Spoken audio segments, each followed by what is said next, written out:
اعوذ باللہ من الشیطان الرجیم بسم اللہ الرحمن الرحیم رب اشرح لی صدری ویسر لی امری واحلل عقدۃ من لسانی یفقہوا قولی رب زدنی علما۔ آج ہم سورہ بقرہ کی آیت نمبر 122 پڑھیں گے۔ یا بنی اسرائیل اذکروا، اے یعقوب کے بیٹو یاد کرو، نعمتی یلتی، میری نعمت کو جو انعمت میں نے انعام کی، علیکم اوپر تمہارے، وانی اور یہ کہ میں نے فضلتکم فضیلت دی تم کو، علی العالمین اوپر جہان والوں کے۔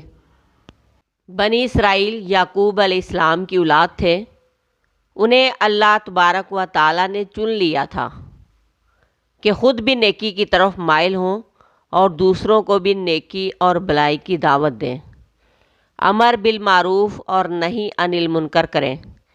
اسی کام کے کرنے کی وجہ سے اللہ تبارک و تعالیٰ نے باقی دیگر اقوام کو چھوڑ کر ان کو امام بنایا، ان کو رہنمائی کے عہدے پر فائز کیا کہ لوگوں کو رہنمائی کریں، اور اس وقت کے تمام لوگوں پر، تمام اقوام پر ان کو فضیلت دی، لیکن انہوں نے اپنے منصب کو ٹھیک طریقے سے نہیں نبھایا۔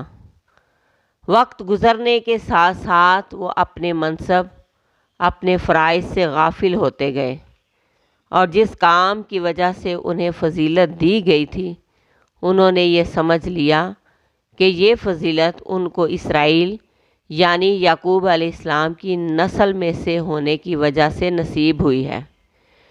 وہ سمجھنے لگے کہ یہ فضیلت ہمیں یعقوب علیہ السلام کی نسل میں سے ہونے کی وجہ سے ملی ہے، لہٰذا وہ اپنے فرائض اور منصب سے اعراض کرتے گئے۔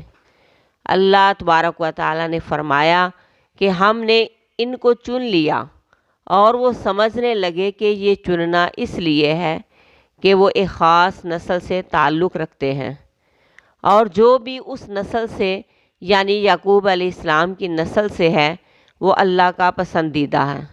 حقیقت یہ ہے کہ کسی کو بھی فضیلت اس وجہ سے نہیں ہوتی کہ وہ کس کا بیٹا ہے، اس سے کوئی فرق نہیں پڑتا کہ کون کس کا بیٹا ہے، کس کا کچھ لگتا ہے، کس کا باپ ہے، جب تک کہ وہ یہ کام نہ کرے جس کی بنا پر اسے عزت اور مرتبہ اور منصب دیا گیا۔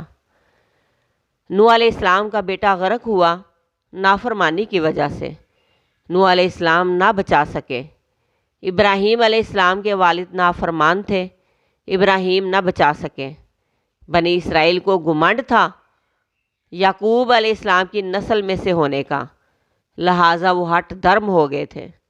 ان کی اسی ہٹ درمی کو توڑنے کے لیے جب آپ صلی اللہ علیہ وآلہ وسلم کو نبوت کے منصب پر فائز کیا گیا، ان کی نسل کی بجائے اسماعیل علیہ السلام کی نسل میں سے بھیجا۔ سورۃ البقرہ کے آغاز میں اللہ تبارک و تعالیٰ نے انہیں ان کی تاریخ یاد کرائی، ان کو سمجھایا گیا کہ تم اب بھی باز آ جاؤ اور اس آخری نبی محمد صلی اللہ علیہ وآلہ وسلم پر ایمان لے آؤ، اللہ سے ڈر جاؤ اور اپنی اصلاح کر لو، محمد صلی اللہ علیہ وآلہ وسلم پر ایمان لے آؤ تاکہ کل قیامت کے دن تم رسوا نہ ہو۔ یہ ساری نصیحتیں کرنے کے باوجود بنی اسرائیل نے سرکشی کی، عداوت کا شکار ہوئے، اور وہ کیا ہی نہیں جو اللہ تبارک و تعالیٰ نے ان سے چاہا۔ ان کو حکم دیا، سب سے بڑی نعمت اللہ تبارک و تعالیٰ کی کسی بندے پر یہ ہے کہ اسے اللہ ایمان جیسی نعمت سے نوازے۔ بنی اسرائیل کو بھی اللہ تبارک و تعالیٰ نے موسیٰ جیسا پیغمبر عطا کیا۔ موسیٰ علیہ السلام نے ان کو فرعون کی غلامی سے آزاد کرایا۔ فرعون کے غلام رہ کر یہ اپنا منصب بھی بھول چکے تھے۔ اللہ تبارک و تعالیٰ نے ان کے دشمن فرعون کو ان کی آنکھوں کے سامنے غرق کیا، اور جب یہ سمندر پار کر کے صحرا میں پہنچے تو اللہ تبارک و تعالیٰ نے ان پر من سلوہ اتارا، پینے کے لیے 12 چشمے نکالے، ان پر بادلوں کا سایہ کیا، ان پر بے شمار انعامات کیے۔ اللہ تبارک و تعالیٰ نے ان پر انبیاء بھیجے، ایک کے بعد ایک، ان کو اس دور کے لوگوں میں سب سے زیادہ ترقی دی۔ داؤد علیہ السلام اور سلیمان علیہ السلام جیسے شاندار پیغمبر بھی انہی میں بھیجے۔ فرمایا کہ میری نعمت کو یاد کرو، میرے احسان کو یاد کرو اور میری فضیلت کو یاد کرو جو میں نے تم کو دی۔ تمہیں لیڈر بنایا، امام بنایا، تم بجائے شکر گزار ہونے کے تکبر اور ہٹ درمی میں آ گئے۔ اس آیت میں ہمارے لیے بھی سبق ہے کہ ہمیں بھی اللہ تبارک و تعالیٰ کی طرف سے ملنے والی نعمتوں کو یاد رکھنا چاہیے اور شکر گزار ہونا چاہیے، کیونکہ جو بندہ نعمتوں کا شکر کرتا ہے اللہ اور زیادہ نعمتیں دیتا ہے۔ نعمت ملے تو شکر کرو، اور نعمت چھن جائے، تکلیف آ جائے تو صبر کرو، یہی کامیابی کا راستہ ہے۔